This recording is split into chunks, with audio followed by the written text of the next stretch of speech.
Get a couple of these things out. So today we've come out for a bit of a flick on probably my favourite waterway to fish that I can go and fish, and I know I'm going to get fish because it's pretty easy here. We're on Tower of Flats. I may have just put the mocker on myself. I may have just set up a massive crushing blow, but I'm going to go through with you today couple of my favorite tactics and how I angle fishing the flats. So a lot of people just go, oh yeah, go on the flats, sweet, all you do is just cast, just blind cast. It couldn't be any further from the truth. So I'll try and break it down a little bit for you guys today, and we'll go and have a look.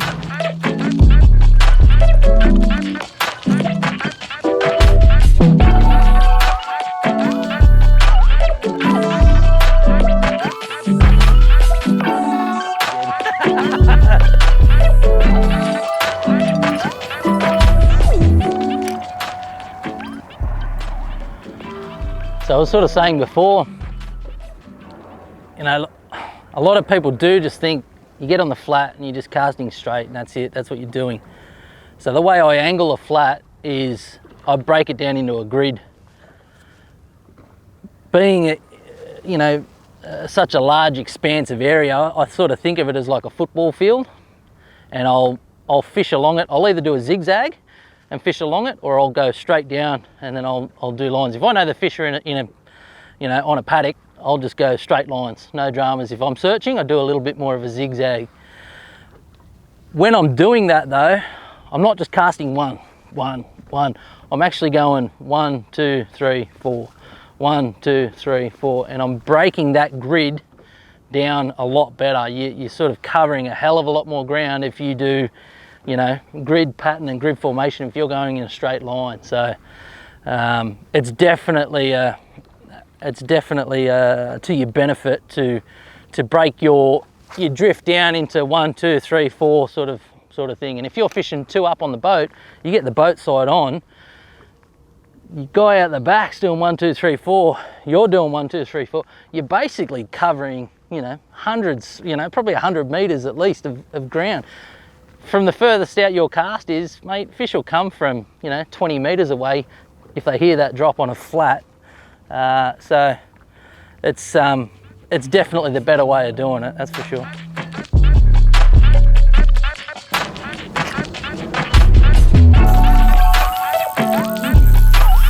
He feels alright. I think it's, oh, I don't know if that's a brim. Come off it.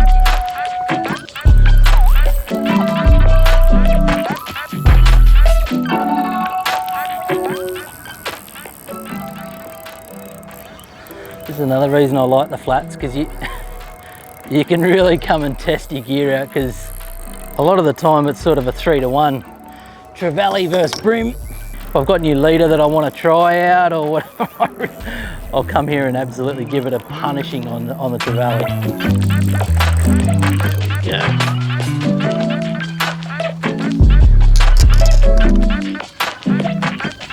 Not exactly a small one. Alright. Yoink! So there'll be a few more of those.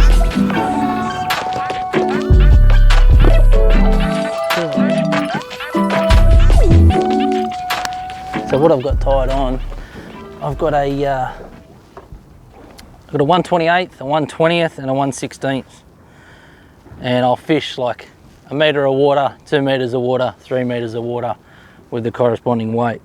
That sort of allows me to make sure that I'm keeping in that, you know, that decent zone and getting down there quicker. Sometimes the fish in the deep, because they've got, you know, a fair bit more to look at, a fair bit more of a peripheral, they'll see the splash. That's the main thing they're sort of looking at, and a splash underwater is actually pretty noisy. So I'll make my splash prevalent, I'll get it to land, and then I'll give it a skip back, so it's and all that action is drawing fish from out wide, and they'll come into it.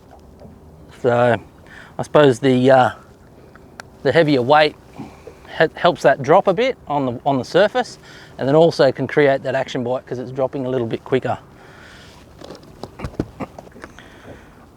So flicking through colour variations is definitely something that I do. I won't just pick one colour and that's it, I'll just stick with it. I'll try a few different colours during the day. Sometimes you just stumble across something that works a little bit better than the other, but it also helps to match the colour of the things that are around you. So I normally rig these a little bit different because I'm trying to imitate a shrimp. I'm not actually trying to imitate a minnow. So I actually rig them upside down. By doing that, what I find is, if I can rig it properly, what I find is the tail actually gets it to turn and pull upward, pull the nose upward. So I'll show you here in a second. As it sinks down, the tail makes the nose sort of want to come up, because a shrimp doesn't sink like that. They don't go to the bottom flat, vertically. They'll go to the bottom sort of like that. So with their little legs going forward. So I find flipping it upside down, it's probably the best secret you're going to take from me today. So.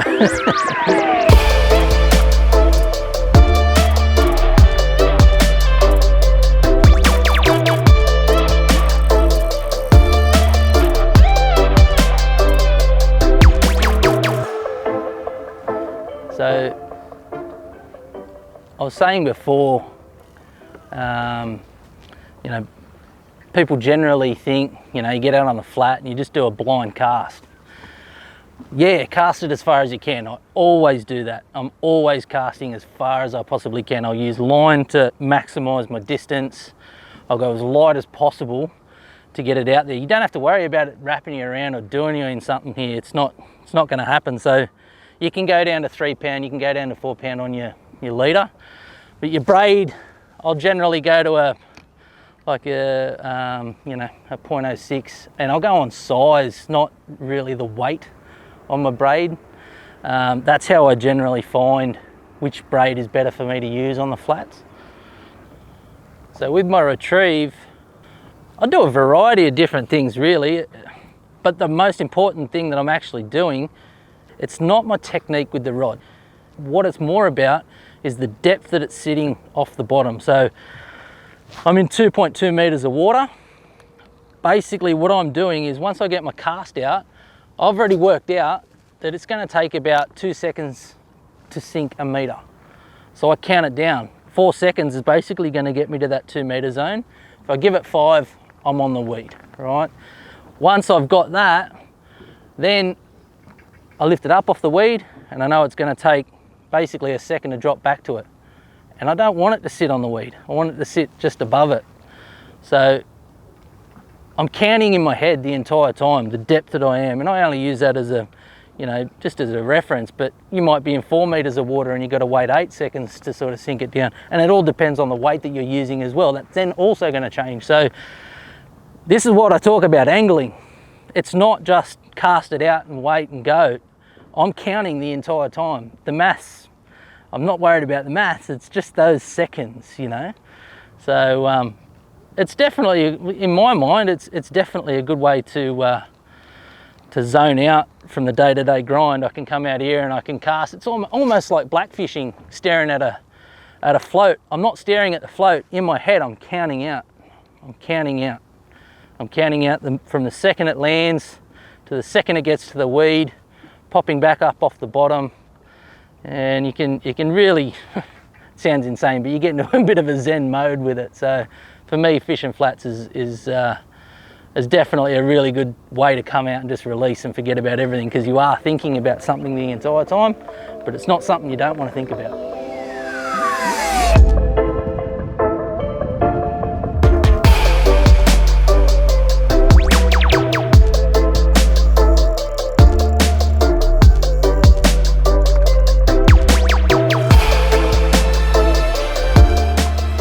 Well, when the flats aren't working, as good as they did on the weekend anyway, I've jumped up river and managed to find this little guy, again, on the grub. There we go there. He's not a bad fish. I'd say he's probably about ready to go down the front and start to spawn this time of year. So when one thing doesn't work, you got to adapt, yeah? Let him go. Well, all in all, we started out on the flats at Botany this morning, put in the Georges River at Oatley, and I was really hoping to try and turn some decent bream out there. We got a few trevally. It was, you know, nice fun. Always good to be on the water, but at the same time, we would have liked to have got a couple of bream. Come up to here. I'm a little bit further up river now, and if we hadn't had so much rain, this would probably work a little bit better this time of year, but we got a couple of little ones, had a bit of fun. I'm just ending the day now, throwing a couple of grubs on the uptight structure, being the high tide still, trying to capitalise on the fish that aren't on the pontoons. They're right up the back. So, you know, my advice when it comes to using bait junkies is pretty much basic. It's get them in there, throw them all day, keep them in the bite zone. That's the key with them. It's the key with anything. Find one that you really like to use and consistently use it and throw it, and you'll find that you'll definitely get the good ratio of hookups to you know, to looking for fish. So and that's one of the biggest things it's about, finding the fish, then finding a consistent lure that you find works really well and getting it in the fish's face all the time. So, well, I hope you've enjoyed, guys. I hope you've had fun tagging along. Cheers.